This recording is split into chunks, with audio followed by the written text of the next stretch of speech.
día a día, alimentándonos de la palabra del Señor. En la voz de Monseñor Enrique Díaz, fortalezcamos nuestra fe. Seamos testigos de Jesús vivo y resucitado. 5 de julio, domingo 14 del tiempo ordinario. Escuchemos el Evangelio según San Marcos, capítulo 6, versículos del 1 al 6. En aquel tiempo Jesús fue a su tierra en compañía de sus discípulos. Cuando llegó el sábado se puso a enseñar en la sinagoga, y la multitud que lo escuchaba se preguntaba con asombro: ¿dónde aprendió este hombre tantas cosas? ¿De dónde le viene esa sabiduría y ese poder para hacer milagros? ¿Qué no es este el carpintero, el hijo de María, el hermano de Santiago, José, Judas y Simón? ¿No viven aquí entre nosotros sus hermanas? Y estaban desconcertados. Pero Jesús les dijo: todos honran a un profeta menos los de su tierra, sus parientes y los de su casa.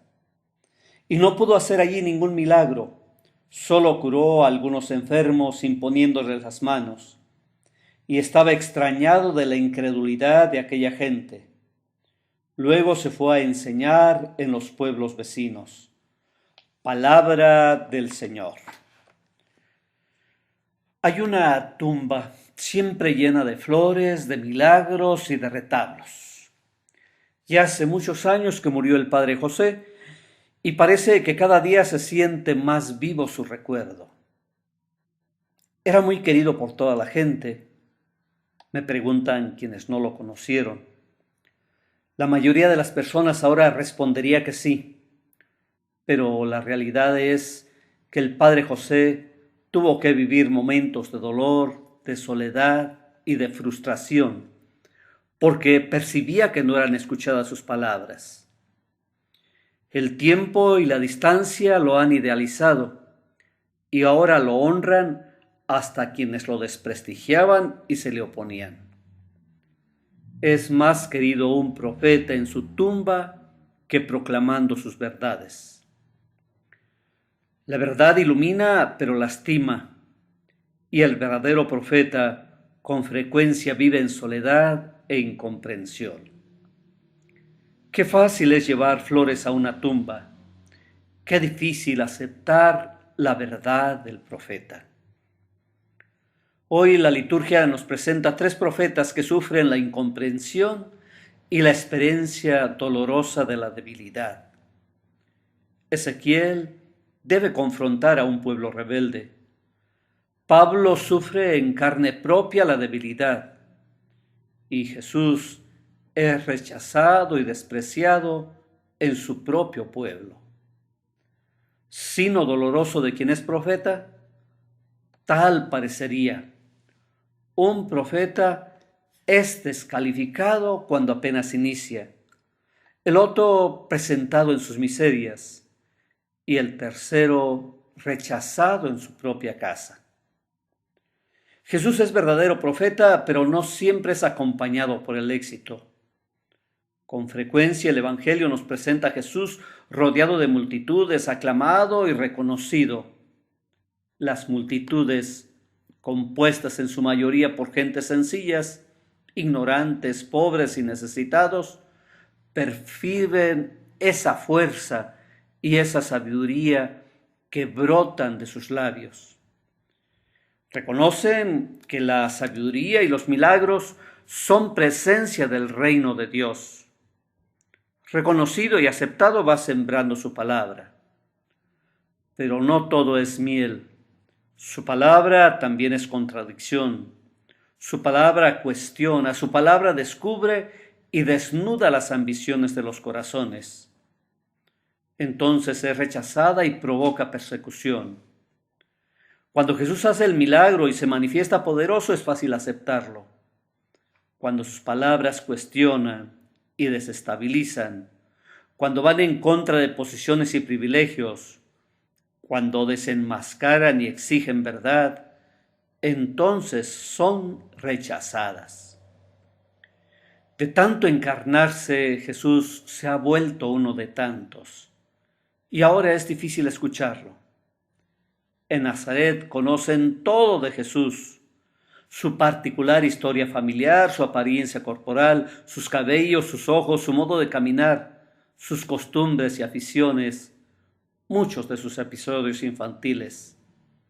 Nada habían descubierto de particular en este joven que ahora se presenta atrevido en la sinagoga y a quien todos reconocen autoridad y sabiduría. ¿Cómo aceptarlo si siempre lo habían visto como uno más de la pequeña población? ¿Cómo reconocer un profeta en quien está catalogado como un simple artesano, perteneciente a una familia como todas? ¿Cómo es posible reconocer a Dios en un individuo tan familiar, tan vecino, tan ordinario? Un Dios tan cercano, tan próximo y tan a la mano es difícil de reconocer. Tan encarnado, tan humano se ha vuelto el Mesías que la carne lo oculta y dificulta aceptarlo.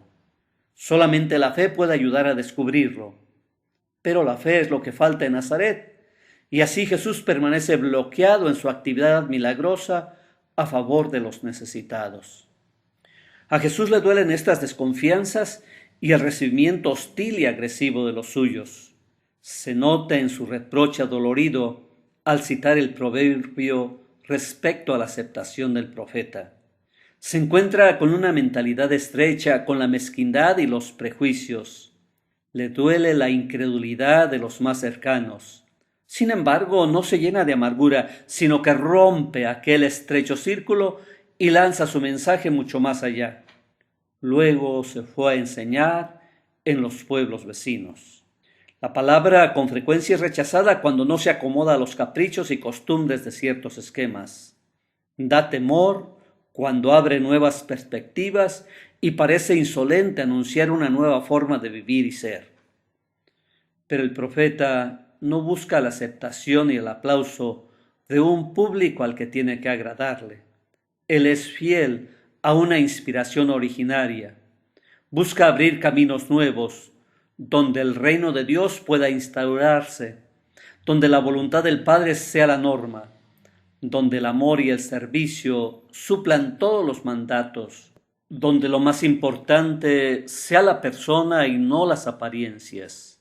¿Por qué se rechaza hoy a Jesús profeta? Puede ser que sea rechazado porque nos está cuestionando en profundidad y no somos capaces de una verdadera conversión. Quisiéramos un evangelio que solamente nos consuele y nos apapache, pero no un evangelio que nos exija cambio, coherencia y fidelidad. No un evangelio que desestabilice las estructuras de injusticia y privilegios en los que se ha asentado nuestra sociedad. Se torna un evangelio revolucionario y peligroso que es rechazado e ignorado. Entonces serían para nosotros las palabras de Ezequiel: un pueblo rebelde, testarudos y obstinados. Si es así, debemos continuar proclamando valientemente el evangelio. Habrá que ser fieles a nuestra misión de profetas. Pero también me pregunto si el rechazo que sufre el evangelio no brota de la incoherencia y de la falta de honestidad de quienes deberíamos de proclamarlo. Cuando nuestra proclamación se hace con renglones demasiado torcidos para ser leídos, cuando no va respaldada con una vida y una opción radical, sino que se diluyen palabras que no van sostenidas por las acciones, entonces el evangelio no es creíble. Hay una tercera posibilidad.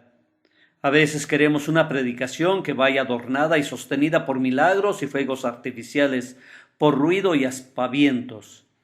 En cambio, Cristo se presentó encarnado, humilde, con un trabajo sencillo como parte de una familia sencilla, y desde ahí, desde su pobreza y apariencia ordinaria, predica, acompaña, sostiene en silencio en la oscuridad.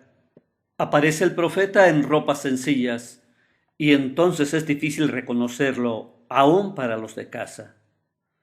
Muchas preguntas me deja la palabra de Dios en este domingo como discípulo y seguidor de Jesús. ¿Cómo es mi fidelidad al Evangelio? ¿Cómo mi fidelidad al estilo de Jesús? ¿Y cómo mi fe y perseverancia para seguirlo predicando? Dios nuestro, que en la vida escondida de tu Hijo nos has manifestado la riqueza de tu reino.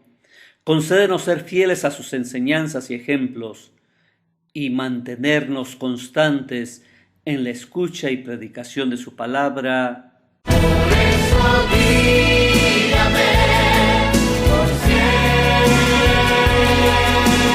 La voz del pastor. Esta fue una reflexión de la palabra del Señor.